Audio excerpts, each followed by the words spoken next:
Hello my friends, Dr. Saeed Kazmi here once again, and today we will be talking about how do we approach the MRCPCH clinical examination stations, and the focus of this talk would be on how to approach the extended neurodevelopmental assessment station. So without further ado, let's dive and get started. Now, the MRCPCH clinical exam circuit these days consists of different stations.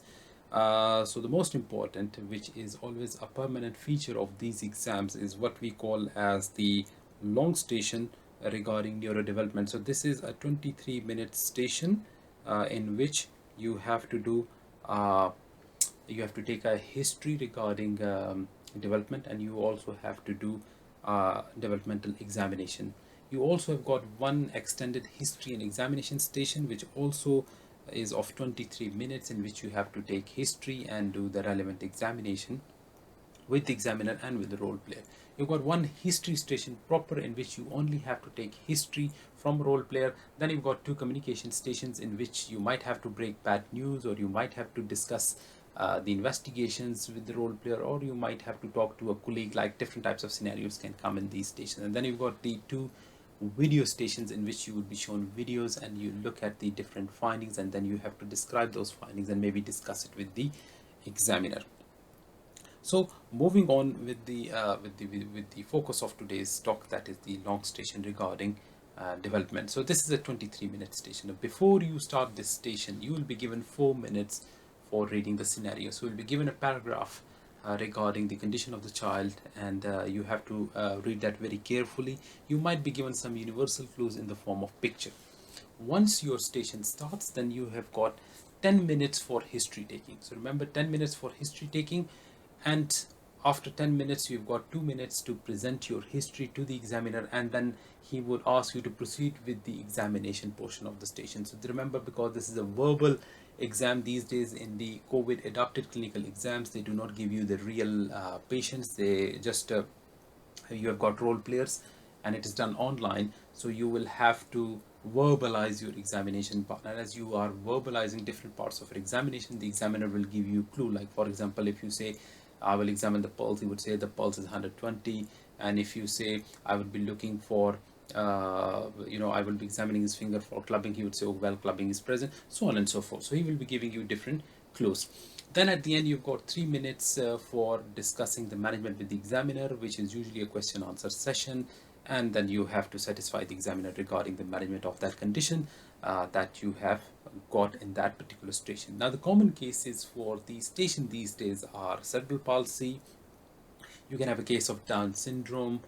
You can have a floppy baby. Again, there could be a myriad of different reasons for being floppy. You have to discuss some of the common ones. Like you would have close to found out what could be the reason. Like, for example, it might be the typical SMA, spinal muscular atrophy, or it might be myasthenia gravis, or there could be different types of conditions. Or you might be given neurocutaneous syndromes like Stouch-Weber syndrome, tuberous sclerosis, neurofibromatosis, blah blah. Now, typical cases usually, in the beginning, you are given a paragraph about a child whose parents have got a concern about his development. So they might say they've got concern regarding his speech, or he is not, he hasn't got like appropriate vocabulary of words, so despite the fact he's 4 years of age, or that he's not walking, he's 3 years of age, so on and so forth. So this can be phrased in many ways. Now, you will also be given a picture of the child, and sometimes it's very pathognomonic, like a picture of a Down syndrome case, and you just look at that and you're dealing with a Down case. Or somebody who's in a wheelchair, has got glasses, and usually they've got mobility devices attached to them and orthotic support, and probably you're dealing with a cerebral palsy child, or a child who might be having a complex neurodevelopmental disorder. So you're not supposed to give 100% correct diagnosis, but your approach should be very much methodical, and you should be touching on the key aspects of history taking and the key aspects of relevant developmental assessment. So you might also be given one more picture of something, of a clue, like you might get cafe or lace spots, the cases of neurofibromatosis, or a chagrin patch in tuberous sclerosis, and again, depends on the case. Then how do you approach the station? Now, it's very important, because in online you would greet, introduce yourself. You say, hello, Mr. So and so, my name is Dr. Kazmi. I'm one of the pediatric doctors, and today I'm here to do a developmental assessment of your child. And so you have to explain the purpose of your being there, and then you have to explain what are you going to do. So you'll say, okay, well, fine, that would involve me asking a few questions regarding the development of the child.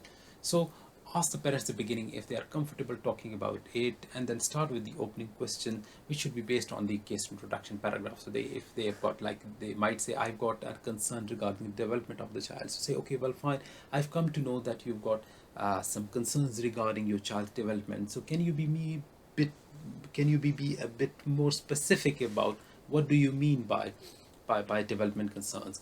And then when you say, then you can ask whether it's some specific part of the development or it's just overall development of the child. So, for example, you can say, as I told you that I've come to know you've got concerns about your child development. Can you please tell me more about it? And then, as they talk, so that would open up the discussion. So listen very carefully, because remember, these role players are there to help you. So they will be giving you some valuable information. But at the same time, you have to keep the general history format of what we call as ODIPT TCE, and then PID FSA. What it stands for, like in the onset, duration, investigations, progression, so on and so forth. There are a few things I will give you the description of these terms in the description box below, with some minor details, so at least you know how to approach these stations. Anyhow, so moving on, then you in the first 6 minutes, because you've got 10 minutes, and in the first after the first 6 minutes of those 10 minutes, you will get a bell. And bell means, like, the examiner would say, oh, well, fine, you've got further 4 minutes. So you must cover a few things in the first 6 minutes of the this history taking part.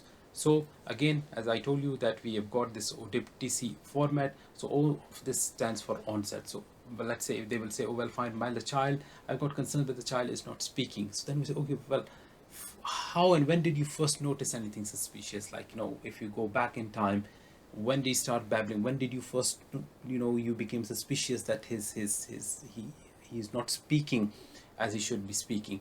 Or when did you become concerned? So, like, you have to go back in time. So they would tell you when it started, what were the circumstances when it started. And then you would ask if he, like, let's say if they give you a diagnosis, Down syndrome or something, then you would say, okay, well, fine, how and when was he diagnosed? What was the modality? Was it an antenatal diagnosis? Was it a postnatal diagnosis? What were the tests on which he was diagnosed? And what was his condition when he was diagnosed? So there are a few things, just for example, that you have to ask. Then you also ask the I part of that step. What information was given to you? Like, you need to understand what is their current level of information that was given to them at the time of diagnosis. That gives you an idea. And this is a very important thing, because you must know what are the parental perception regarding the information related to the disease of their child. And P stands for progression. How his condition and symptoms have been progressing, whether they have been deteriorating, whether it has remained static, or whether it has improved. T stands for treatment. So what treatment he has so far, if he had some. C stands for current concerns. So that obviously some of it would be given in the opening paragraph, but you can be a bit more specific. Can you tell me what your actually concerns are, and what do you expect from this conversation? What are your expectations, that what would happen with your child as a result of this conversation? So these are a few things that you have to cover in the first 6 minutes. Remember, you have got first 6 minutes to do that, though you have got 10 minutes for the station, but try to cover it in the first say, because sometimes when they say you've got only 4 minutes left, then people, they try, because they come under pressure, and then they start to forget the things. So try to go on your own pace and develop a sort of habit of asking this in the first 6 minutes. Then moving on, next 4 minutes, you have to quickly cover now the past. P stands for past history, which includes, obviously, divide the past into prenatal, natal, and postnatal. So how was the pregnancy, any infections, any drugs taken during that? How was the birth history, normal delivery, normal vaginal delivery or cesarean section, any issues during the time of birth, whether there was prolonged rupture of membrane, so on, whether she had any antibiotics, so on and so forth. Postnatal history, especially about regarding jaundice, any resuscitation that the baby might have at the time of birth, delayed crying, etc., etc. You ask about immunization. D stands for developmental history. Now, in this developmental station, now this is very important. In this developmental history, because there are 4 domains of development, they would tell you in the beginning that, for example, in this development you have to do the gross motor examination, gross motor assessment in the examination part. So if you have to do that in the examination, never ask about that in the history, because that you have to do it yourself in the examination part.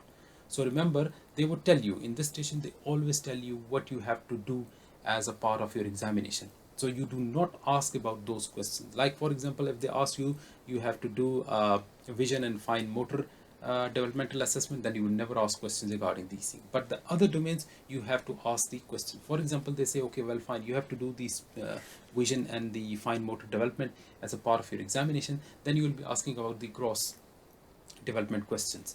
So remember, remember when you're asking these things about developmental history, there is no sort of a point in going back asking when did he start sitting, when did he start having neck holding or something, and then you'd go on and you'll be wasting time. You don't have time. So depending on his chronological age, you would be asking about the things which he can do at that point in time. Like, for example, if it's a 3-year-old child, you would ask whether he can run, whether he can walk independently, whether he can go upstairs, whether he can ride a tricycle, so on and so forth. So remember, ask pertinent questions regarding development till history, which are pertinent to that particular age. No need of like starting when did he smile, when did he start transfer object from one hand to other hand. Otherwise you will need another 10 minutes just to take the gross developmental history from the parent. So remember, just stay focused. Then F stand for family history, and sometimes with the feeding history as well, which is part of your nutritional history. So you ask about the family history, if there is any history of family diseases, and about the feeding, when was the child like started weaning, whether it was breastfed, bottle fed, whether he had any feeding issues, especially if he got a peg tube and something. You would be asking about how about his feeding and whether he's been losing weight and so on and so forth. S stand for social history and schooling, if applicable. Most of these cases, because they are chronic cases, you need to ask about social history, whether they've got any social support at the home, whether they've got a care package, and whether they've got something at the school, whether it's got like appropriate schooling, whether it's got some support at school. And the final A would be for any allergy. So this information, all information, you have to take in the next 4 minutes. Then you've got 2 minutes for your presentation. So then they would say your time is up, now please present your findings. So in a very professional concise manner, you just present your history to the examiner. So that say, I've today taken history for a 4-year-old Arnold who's a case of Down syndrome, where the parents have got concerns regarding his vision, or maybe regarding his speech. And then you would say, well, you just focus on the gross positive findings that you have noted in that particular child, and you will be talking about the parental concerns. And you would also, in something, if you have missed during those 10 minutes, this is now the time that you would like to tell the examiner that I would like to complete my examination by doing this and that. So for example, in the history, if you forgot about like let's say social history, you forget about immunization history, say I would like now to ask about the child's immunization, I would like to ask about the child's social history, so on and so forth. So at least the examiner knows that if you couldn't do within those 10 minutes, at least you know that this has to be done. So this is very, very important. After that, then you will be given 8 minutes to examine the child. Now this is based on clues, so you will always start, they would give you, okay, please can you start with doing a vision fine motor assessment, or can you do a gross motor assessment, or can you do a language and speech assessment. So remember, they would give you clues. So you have to start with the universal clues that were given in the picture or x-rays or whatever information was given at the beginning to you. So you would focus on the domain that you've been asked to examine. I mean, you are not going to ask, if you've been asked to examine vision and fine motor, you have to ask questions only about those things, not about like social domains or speech and language. And you have to tailor your approach according to the age of the child. So like for example, let's take the example of examining vision and fine motor skills in a 3-year-old child who might be a case of CP, might be a case of Down syndrome, might be a case of any like neurocutaneous disorder. So you will say, I will have made some observation during the time I was taking history to see how the child is interacting with his environment. So that will give you whether the child has been, it has got some mobility issues, whether he's in a wheelchair, uh, how he interacts, whether he's able to walk or crawl and things like that. And in case if there are toys around, how he's playing with them. So that would give you an idea whether he's able to, have a fine control over, over his movements or not. So you would always start like this. Then moving on, then you will say, fine. Regarding fine and vision and fine motor skills, because it's a 3-year-old child, I would start by giving him some papers and crayons. So in a very friendly way, I would sit with the child and let's say with paper and crayons, I will scribble something and then ask the child to do the same thing. So I will see if he has got the ability. And remember, at the back of your mind, you've got the knowledge that what are the different developmental milestones that the child attain at different ages. So you will look at the ability to scribble, whether the child is able to draw a circle. You should know at a 3 years old, a child should be able to draw a circle. At 4 years, they should be able to draw a square, and after that at 5 years a triangle. So again, you should be see whether you should say, I would give him a paper, and then the examiner will give you a clue. Well, he cannot draw a circle, so then if he cannot draw a circle, okay fine, you'll go one step back. Okay fine, can he draw a vertical line or a horizontal line? Okay, so this way you will see what is the developmental age in response to his chronological age. The other important thing is about blocks. So always say blocks is an integral part of developmental assessment. So say I will give some blocks to the kids, and in a very playful manner I will make some, sort of a building, some towers with blocks, and see if the child can do that. So at a 3 years of age, the child should be able to have at least like 8 9 blocks tower. So I will make that and see if he's able to do that. I will also make a bridge and see with the 3 blocks if the child is able to make a bridge, things like that. And at the same time, I will give him a kid scissor and paper and see, I will cut it and see if the child can like give it a cut. So all these things are looking at the fine motor abilities. At the same time, it's also looking at the vision. So you'll give a storybook to see if he's able to point at different objects. He's able to turn pages. At 3 years of age, he should be able to turn one page. So you'll see whether he's able to do that or not. They'll say, okay, well fine, he's just turning a few pages, so that's probably something which is at 18 months of.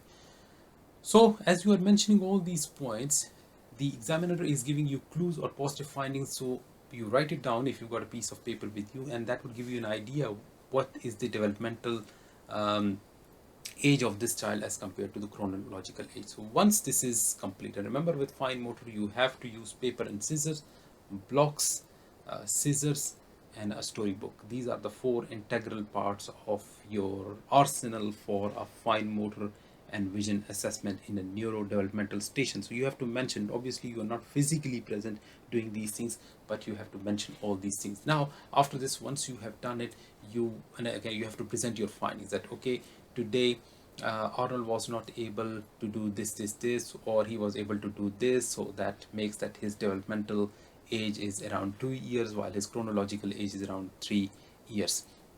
Then they might ask you, okay, well fine, how would you proceed with this thing? So say, okay, well fine, always say that in this particular case I would like to complete my developmental examination for other domains as well, because you have just focused on one, so you need to have a complete neurodevelopmental assessment. So I would do an examination of the other domains as well in an ideal setting, because the child might be shy in this particular setting. So I would also do a complete neurological examination, and the further workup or management would depend on the findings. But on a general level, with these types of things, you usually involve the multidisciplinary team in the management of this child, which includes a pediatric consultant, it includes a GP, it includes a community pediatrician, and it also involves a pediatric neurologist to make arrangements for regular follow-up. You would also like to involve the council or the school people to see if the school support is needed, and physiotherapy as well if physical therapy is needed. So these are some of the general things. Even if you don't know specifically about the management, you just tell these things and they are more than happy to pass you on this information, at least that they know that you know where to look for the support. So this was all about uh, the neurodevelopmental long station, which is a 23-minute station. Remember, it's one of the permanent features of MRCPCH clinical exam. People, they freak about developmental assessment, but remember, if you do it properly, this is one of the most easiest station to pass. And with like, if you practice this 1 or 2 times, trust me, you're gonna ace it. Like, it's the most easiest station to pass. So thank you very much for listening. This was a marathon lecture, just quickly going through all the you know, important aspects of this particular station and how to approach this station. So if you have liked this video, give me a thumbs up, and if you haven't subscribed yet to my channel, please do subscribe and press the bell notification icon, so whenever I upload a new video, you're always on board with me. So have a very good day, take care, and bye bye.